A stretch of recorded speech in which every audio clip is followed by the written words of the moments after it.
Para que possamos entender a segurança pública ou privada, a gente precisa entender principalmente como surgiu a sociedade. E o vídeo de hoje é sobre isso.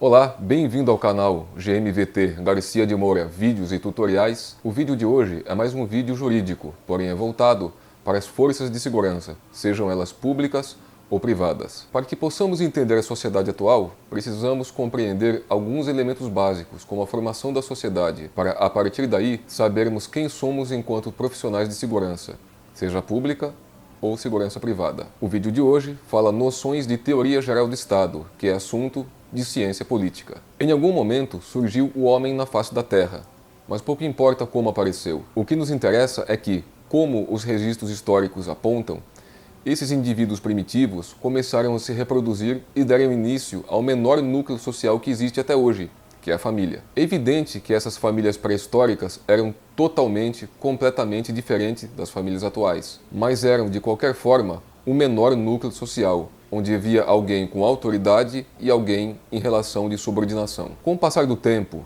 e até por uma questão de sobrevivência, essas famílias começaram a se juntar umas com as outras e surgiram então os primeiros clãs. Por sua vez, os clãs foram se unindo uns aos outros pelos mesmos motivos e passaram então a surgir os povos. Esses povos entraram em conflitos pelos mesmos interesses, quais sejam poder, dominação e alimento. E o alimento era obtido pela caça, pesca e plantio.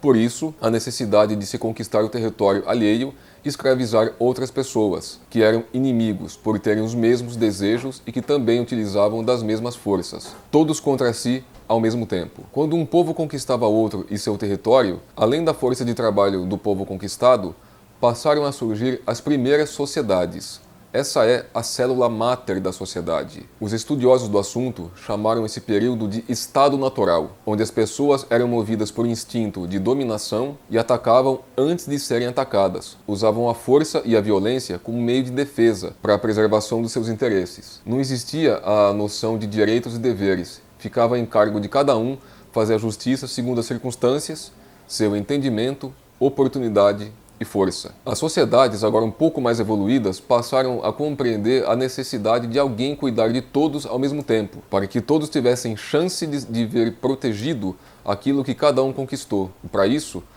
precisava surgir a obrigação do outro se abster de tirar dele o que conquistou. Em contrapartida, cada um também não usaria da força e da violência para tirar do outro aquilo que foi conquistado. Daí nasceu o que os filósofos da época, como Jean-Jacques Rousseau, Thomas Hobbes e John Locke, chamaram de contrato social. Ou seja, eu não mexo no que é seu, mas você não mexe no que é meu. Esse contrato era um padrão de comportamento desejado por todos. Claro, né? Não era um contrato assinado e registrado em cartório como a gente vê hoje. Esse contrato social visava terminar com o estado de guerra latente. Esse estado de guerra latente era um estado que o tempo todo estava para acontecer um conflito, justamente por esse motivo. Cada um tentava tirar do outro o que tinha conseguido. Porque, segundo Hobbes, o homem é o lobo do próprio homem. Quer dizer, cada um está o tempo todo tentando devorar o seu próximo, para tomar dele aquilo que tinha obtido. Notem que não havia direito, política ou lei. A segurança, propriedade privada e outras coisas importantes não tinham nenhum tipo de proteção. Era o famoso olho por olho e dente por dente. Através dessas teorias históricas, surgiu então a figura que Thomas Hobbes chamou de Leviatã. Você já deve ter ouvido esse nome em algum lugar. Se não ouviu, vai saber o que é o Leviatã agora. Esse Leviatã, em sentido figurado, era um ser monstruoso, não no sentido de ser feio, mas era um ser supremo, onipotente, que tinha o poder de proteger o patrimônio de cada um contra o ataque de outra pessoa. Esse Leviatã podia punir quem quer que atentasse contra seu próximo, no intuito de roubar, lesar ou prejudicar. Esse ser superior velava por todos indistintamente, ao mesmo tempo. O Leviatã era a representação dos freios sociais, para que se fizesse a justiça. Com o Leviatã, não era o particular que fazia a justiça pelas próprias mãos, mas era esse ser superior que faria a justiça no lugar de quem foi prejudicado. Dessa forma, acaba a guerra de todos contra todos, nas palavras de Thomas Hobbes. O Leviatã nada mais é que o Estado. Através do contrato social, cada um de nós abre mão de parcela da própria liberdade em nome de uma ficção jurídica chamada Estado, que fará a justiça conforme o desejo de todos,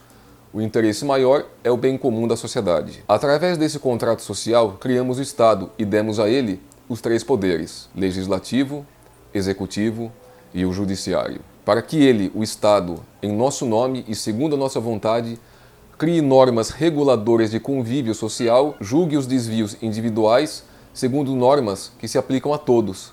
Aqui não se fala mais na lei do mais forte, mas numa lei geral para todos. Mas o que é o bem comum que a sociedade busca? Dalmo de Abreu Dallari, em sua obra Elementos e Teoria Geral do Estado, cita diversos conceitos sobre o que é esse bem comum. A mais acertada é a definição dada pelo Papa João XXIII, que diz: o bem comum consiste no conjunto de todas as condições de vida social que favoreçam o desenvolvimento integral da personalidade humana e sua sociedade. Apesar de ser um conceito extremamente aberto, ele deixa em foco que o bem comum, para ser atingido, precisa de um conjunto de fatores que propiciem condições de vida em sociedade em tal harmonia que cada um consiga crescer enquanto pessoa e, com o seu crescimento individual, a sociedade, o conjunto de todos, possa progredir. Esse é o conceito básico de bem comum. Em que pese todos os esforços históricos no sentido de se criar uma sociedade harmoniosa, nunca houve de fato uma sociedade completamente pacífica. Isso nunca aconteceu. Existem sociedades mais ou menos evoluídas, nos mais diferentes aspectos. Sempre existiu e sempre existirá indivíduos que não aceitam o poder constituído, não se submetem ao bem comum, não cumprem a lei, não respeitam nada nem ninguém. São desajustados sociais que não fazem parte da média de comportamento esperada por todos. São os criminosos, os contraventores, os marginais, os bandidos. Esse assunto fica reservado ao estudo da ética, também estritamente filosófico, como esse, que Teoria Geral do Estado é filosofia. Mas, em poucas palavras, quanto mais ético é um povo, melhor será a sua sociedade. Menos conflitos acontecem e mais as pessoas se respeitam. Simplesmente porque são éticas, agem com ética. Por exemplo, os japoneses. O japonês não joga lixo no chão porque alguém vai ter que pegar. O japonês pensa primeiro no bem-estar do próximo, para depois pensar em si mesmo. Isso é agir com ética, é não fazer ao outro o que você não quer que faça a você mesmo. É simples, um comportamento natural, que deveria ser pelo menos natural para todo mundo. Ao contrário, quanto menos um determinado povo tem ética internalizada, mais conflitos acontecem. Conflitos, desentendimentos ocorrem, mais o Poder Judiciário enfrenta tonelada de processo pelos mais variados motivos e mais os órgãos estatais, ou seja, os membros do Estado, ou os tentáculos do Leviatã, precisam agir para coibir abusos individuais ou pelo menos tentar evitar que eles aconteçam. Um exemplo dessa falta de ética internalizada em uma sociedade é o nosso próprio povo, que através do seu jeitinho brasileiro pensa apenas em si próprio, nem que para isso tenha que prejudicar o próximo. O brasileiro, em linhas gerais, só pensa em se locupletar, tirar proveito de tudo, e isso é patente em todas as esferas sociais. Isso acontece desde o descobrimento do Brasil até hoje. Precisava então que o Leviatã, ou Estado, pusesse à disposição da sociedade alguém com a incumbência de observar o comportamento, para poder levar ao crivo da justiça as atitudes erradas, nocivas ao bom convívio social. Daí surgiu a necessidade de um órgão chamado polícia. O papel da polícia é o papel preventivo e também o repressivo. No Brasil, temos em âmbito estadual a polícia administrativa, que é a polícia militar, cada estado tem a sua, que a ela é reservada principalmente a prevenção do crime, através do patrulhamento ostensivo fardado, e a polícia judiciária, que é a polícia civil, cada estado também tem a sua, que tem a função investigativa, após a ocorrência do crime. Essas são, em poucas palavras, a função da polícia na segurança pública. Sabemos que a segurança pública é uma das facetas do bem comum almejada pela sociedade, ao lado de outras também importantes, como educação, saúde, emprego e tantas outras, Mas sabemos também que é impossível a presença do Estado, ou a presença do Leviatã, em todos os lugares ao mesmo tempo. Diante disso, ao lado da segurança pública, existe a segurança privada, onde o vigilante desempenha importantíssimo papel, principalmente no intuito de evitar as ações delituosas praticadas por criminosos, aqueles lá que não aceitam a vida em sociedade. A segurança privada atua em subsidiariedade à segurança pública, está ali, lado a lado. E, logicamente, essa atuação da segurança privada é autorizada por lei, através, por exemplo, da portaria número 3.233 de 2012, da Polícia Federal, que regula todas as atividades relacionadas à segurança privada e suas especializações, desde a formação, reciclagem, desde como serão constituídos os centros de formação até os cursos de extensão, como segurança pessoal, o famoso VIP, segurança armada, transporte de valores, etc. Apesar do serviço de segurança privada ser particular, existe um forte viés de interesse social.